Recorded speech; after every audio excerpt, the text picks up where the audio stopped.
स्थानिक स्वराज्य संस्थेच्या निवडणुकीच्या रणधुमाळीत किंगमेकरच्या भूमिकेत अशोक मुंडे थेट मैदानात उतरलेले पाहायला मिळाले.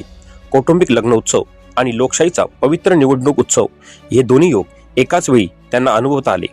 माजी सरपंच व काँग्रेसचे कामगार नेते म्हणून अशोक मुंडे यांची स्थानिक परिसरामध्ये मोठी लोकप्रियता असल्याचे दिसून येते. वासंबे जिल्हा परिषद व पंचायत समिती निवडणुकीत महाविकास आघाडीने जनतेच्या विश्वासावर सक्षम व लोकप्रिय उमेदवार मैदानात उतरवले असल्याचे त्यांनी सांगत, धनशक्तीला नाही तर जनशक्तीला मतदान द्या. लोकशाही मजबूत करण्यासाठी 7 फेब्रुवारीला महाविकास आघाडीला साथ द्या असे आवाहन अशोक मुंडे यांनी आपल्या मुलाखतीत केले. अशोक मुंडे हे स्वतः आता प्रचारात उतरल्याने वासंबे येथील राजकीय समीकरणे यावेळी बदललेले पाहायला मिळाले. आपल्या पक्षाचे प्रदेशाध्यक्ष हर्षवर्धन सत्पाळ हे रायगड जिल्ह्यात आले होते. त्यांच्या साथीला महेंद्र शेठ घरतही होते. अनेक प्रभागामधून जिल्हा परिषद पंचायत समितीमधून त्यांचा प्रचार झालेला आहे. कशा पद्धतीने काँग्रेस या निवडणुकीमध्ये पाहते आणि युती धर्म टिकावा म्हणून आणि सर्वसामान्य जनतेचा विश्वास संपादित व्हावा म्हणून कशा पद्धतीने या निवडणुकीतील मुद्दे असतील? आमच्या मध्ये काँग्रेस पक्षाचा जो आदेश आहे, आदरणीय राहुलजी गांधी असतील, सत्पाल साहेब असतील किंवा जिल्ह्याचे अध्यक्ष आमच्या महेंद्र शेठ घरत असतील, एकदा आमच्या वरच्या नेत्यांनी आम्हाला कुठला आदेश दिला तर आम्ही तो आदेश पाळतो. काँग्रेसची परंपरा आहे. आम्ही लोक घाबरवत आहेत की काँग्रेस पक्ष संपला, काँग्रेस पक्षाकडे नेते नाही राहिले, काँग्रेस पक्षामध्ये माणसं राहिले नाही. बघा, तसं असतं तर आमच्या रोजच्या सभा आम्ही घेतल्या असत्या. पण आम्हाला 100% गॅरंटी आहे, आम्हाला सभा घेण्याची गरज नाहीये. आमच्या तळागाळातल्या सर्वसामान्यांच्या मनामध्ये काँग्रेस रुजलेली आहे.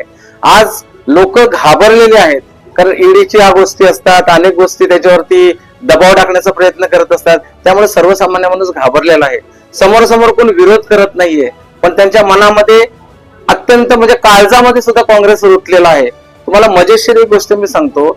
मध्ये एकदा मी एका गावामध्ये गेलो होतो. तिथे एक वयस्कर व्यक्ती भेटली होती. साधारणतः 70 ते 74 वर्षाचे वयस्कर वृद्ध होते. त्यांची मुलं सगळी भारतीय जनता पार्टीची काम करतात. मी त्यांना विचारलं, बाबा तुमचं मत कुठं असेल?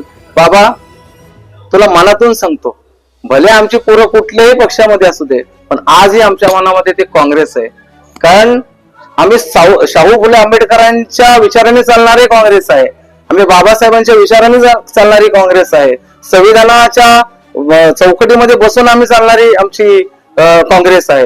त्यामुळे काँग्रेस पक्ष किती जरी केला, कोणी जरी किती वल्गना आणल्या, तरी काँग्रेस पक्षाला कोणी हरू शकत नाही. 2010ला ज्यावेळी मी निवडणूक लढलो, त्यावेळी मी बिनविरोध सरपंच म्हणून लोकांनी मला निवडून दिलं. त्याच्यानंतर आता यावेळी ज्यावेळी ही जिल्हा परिषद पंचायत समितीच्या निवडणुका जाहीर झाल्या, आमची काँग्रेस पक्षाची एक बैठक झाली. त्या बैठकीमध्ये विचारण्यात आलं की कोण इच्छुक आहे.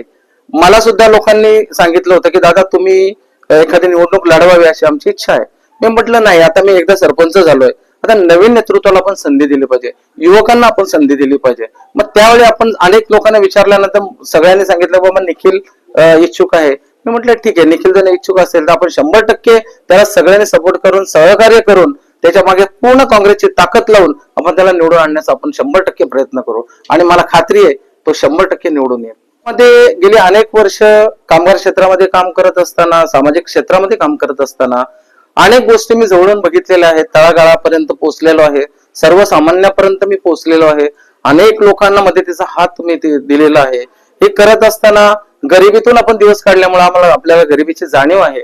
आणि हे करत असताना आपल्याला, माझ्या डोक्यामध्ये तर अनेक वर्षापासून एकच कल्पना होती की हा परिसर, आज गेली अनेक वर्षापासून इथे मोठ्या मोठ्या इंडस्ट्री आलेल्या आहेत, त्यामुळे हा विकसित असा हा परिसर आज भविष्यामध्ये होतोय. आता नवीन एअरपोर्ट आपल्याकडे झालेला आहे, त्याच्यामुळे हा परिसर एवढा डेव्हलप होणार आहे तर पुढे अनेक गोष्टीला सामोरे जावं लागणार आहेत. मोठे रस्ते असतील, पाण्याची व्यवस्था असेल, अनेक गोष्टी इथे प्रलंबित आहेत, त्याकडे दुर्लक्ष झालेलं आहे. आमचे जर 3 उमेदवार जर निवडून आले तर भविष्यामध्ये इथे नगर परिषद, नगरपालिका करण्याचा आम्ही प्रयत्न करू. इथे ज्येष्ठ नागरिकांसाठी अनेक गोष्टी नाहीयेत. तिथे ज्येष्ठ नागरिक संकुल नाहीये, इथे नाना नानी पार्क नाहीये, अनेक गोष्टी इथे नाहीयेत की ज्या सुखसोयी व्हायला पाहिजेत, त्या आतापर्यंत झालेल्या नाहीयेत. पण भविष्यामध्ये त्या करण्याचं 100% आमचे जे निवडून येणारे जे उमेदवार आहेत ते करतील, मी तुम्हाला ग्वाही देतो.